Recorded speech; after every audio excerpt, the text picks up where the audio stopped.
M dot. ഞാൻ ഒരു 3 minute ആണ് നമ്മുടെ ഷോർട്സിന്റെ ദൈർഘ്യം. അതിനുള്ളിൽ ഇത് പറഞ്ഞ് തീർക്കാൻ ശ്രമിക്കാം. ഇവല്യൂഷന്റെ ഭാഗമായിട്ടാണോ ഇന്ന് കാണുന്ന വിധത്തിൽ മനുഷ്യർ എത്തിയിട്ടുള്ളത്? സയൻസിന് എന്താണ് അതിനെപ്പറ്റി പറയാനുള്ളത്? അതിന്റെ ഒന്നാമത്തെ തെളിവാണ് ഓറിക്കുലാർ മസിൽ. 10 തൊട്ട് 20% വരെ ആളുകളിൽ മാത്രമേ ഇന്ന് ഈ മസിൽ ഉള്ളൂ. ഈ ഡോഗ്സ് ഒക്കെ ശബ്ദം കേൾക്കുന്ന ഭാഗത്തേക്ക് ചെവി കുർമനിപ്പിക്കുന്നത് കണ്ടിട്ടുണ്ടോ? നിങ്ങൾക്ക് അത് ചെയ്യാൻ കഴിയുന്നുണ്ടെങ്കിൽ നിങ്ങൾ അതിൽ പെടും. ഞാനൊന്ന് നോക്കട്ടെ. യെസ്, എനിക്ക് അനക്കാൻ പറ്റുന്നുണ്ട്. മറ്റൊന്നാണ് പൾമാരിസ് ലോങ്കസ്. ആ മസിൽ ഉണ്ടോ ഇല്ലോ എന്നറിയാൻ നിങ്ങളുടെ പിങ്കി ഫിംഗറും തമ്പും ചേർത്ത് വെക്കുമ്പോൾ ഇവിടെ പ്രോമിനന്റ് ആയിട്ട് വരുന്നുണ്ടെങ്കിൽ യെസ്, നിങ്ങൾ 10 തൊട്ട് 15% വരെ പെടുന്ന ആളുകളിൽ പെടുന്നതാണ്. നമ്മുടെ പൂർവികർ ഗ്രിപ്പിന് വേണ്ടിയൊക്കെ ഉപയോഗിച്ചുകൊണ്ടിരുന്നതാണ് ആ മസിൽ. മറ്റൊന്നാണ് കോക്സിക്സ്, അതായത് നമ്മുടെ വെർട്ടിബ്രയുടെ ഏറ്റവും താഴെ ഭാഗത്തായിട്ട് വരുന്ന ടെയിൽ ബോൺ ഇല്ലേ, അതാണത്. വാല് പണ്ട് നമ്മുടെ പൂർവികർക്ക് ബാലൻസിന് വേണ്ടിയൊക്കെ ഉപയോഗിച്ചുകൊണ്ടിരുന്നതാണ്. ഇന്ന് നമുക്ക് അതിന്റെ ആവശ്യമില്ല, അതുകൊണ്ട് ചെറുതായിട്ട് ഇന്നത് നിൽക്കുന്നു.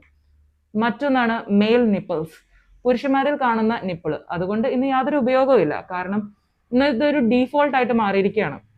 അത് ഫീഡ് ചെയ്യാൻ ഉപകരിക്കുന്നില്ല, പാലിന്റെ പ്രൊഡക്ഷൻ അത് ഉൽപ്പാദിപ്പിക്കുന്നില്ല, അതങ്ങനെയൊന്ന്. മറ്റൊന്നാണ് അപ്പൻഡിക്സ്, നമ്മുടെ ലാർജ് ഇൻഡസ്ട്രീന്റെ അവസാന ഭാഗമായിട്ടുള്ള സീക്കമില്ലേ, സീക്കത്തിന്റെ താഴെയായിട്ട് കാണുന്ന ഒരു ടിഷ്യൂ പൗച്ചാണത്. ഹെൽപ്ഫുൾ ആയിട്ടുള്ള ബാക്ടീരിയകൾ സ്റ്റോറിംഗ് ആണ് അതിന്റെ ധർമ്മം. നമ്മുടെ പൂർവികർക്ക് അത് ഡൈജഷന് സഹായിച്ചിരുന്നു. ഇന്ന് നമുക്കതൊരു ഉപദ്രവമാണ് ഉണ്ടാക്കുന്നത്. അപ്പൻഡിസൈറ്റിസ് ഒക്കെ ഉണ്ടായിട്ട് ഡോക്ടേഴ്സ് അത് സർജറി ചെയ്ത് നീക്കം ചെയ്യുക ചെയ്യുന്നത്. മറ്റൊന്നാണ് വിസ്ഡം ടീത്ത്. നമ്മുടെ ഈ ജോയിന് ഇന്ന് അതിനെ ഉൾക്കൊള്ളാനുള്ള സ്പേസ് ഇല്ല. സോ ഡോക്ടേഴ്സ് അത് പെയിൻഫുൾ ആയിട്ട് മറ്റു പലർക്കും മാറുന്നു. അതുകൊണ്ട് ഡോക്ടേഴ്സ് അത് സർജറി ചെയ്ത് നീക്കം ചെയ്യുന്നു. ഹാർഡ് മെറ്റീരിയൽസും വേവിക്കാത്ത മാംസം റോ മീറ്റും ചവച്ചരയ്ക്കാനാണ് നമ്മുടെ പൂർവികർ അത് ഉപയോഗിച്ചിരുന്നത്. നമ്മൾ ഇന്നെല്ലാം വേവിച്ചല്ലേ കഴിക്കുന്നത്. വേറൊന്നാണ് തേർഡ് ഐലിഡ്.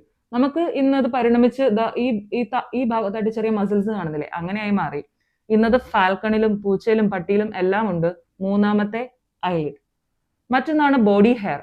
ബോഡി ഹെയർ നമ്മുടെ പൂർവികരെ തണുപ്പിൽ നിന്നും കീടങ്ങളിൽ നിന്നും പ്രാണികൾ, കൊതുക്, ഇതിൽ നിന്നെല്ലാം രക്ഷപ്പെടാനായിട്ട് സഹായിച്ചിരുന്നു. ഇന്ന് നമുക്ക് അതിന്റെ ആവശ്യമില്ല. നമ്മൾ ഓൾട്ടർനേറ്റീവ് കണ്ടെത്തി കഴിഞ്ഞു. അതായത് നമുക്കിന്ന് AC ഉണ്ട്, ഫാൻ ഉണ്ട്, റെഗുലേറ്റർ ഉണ്ട്, ജാക്കറ്റ് ഉണ്ട്.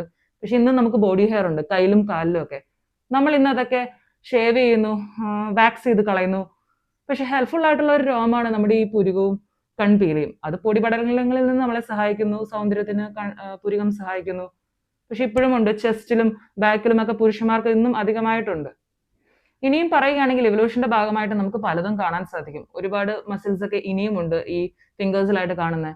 മറ്റൊന്നാണ് അപ്പൻഡിക്സ് അല്ല, ടോൺസിലൊക്കെ അതിൽ വരും. ഗൂസ് ബംപ് ഒക്കെ എവല്യൂഷന്റെ ഇതിൽ വരുന്നതാണ്. എനിവേ, നിങ്ങൾക്കറിയാവുന്ന മറ്ററിവുകൾ ഉണ്ടെങ്കിൽ കമന്റ് ചെയ്യുക. നമുക്ക് അതിനെപ്പറ്റി ഇനിയും ചിന്തിക്കാം. So see you, by.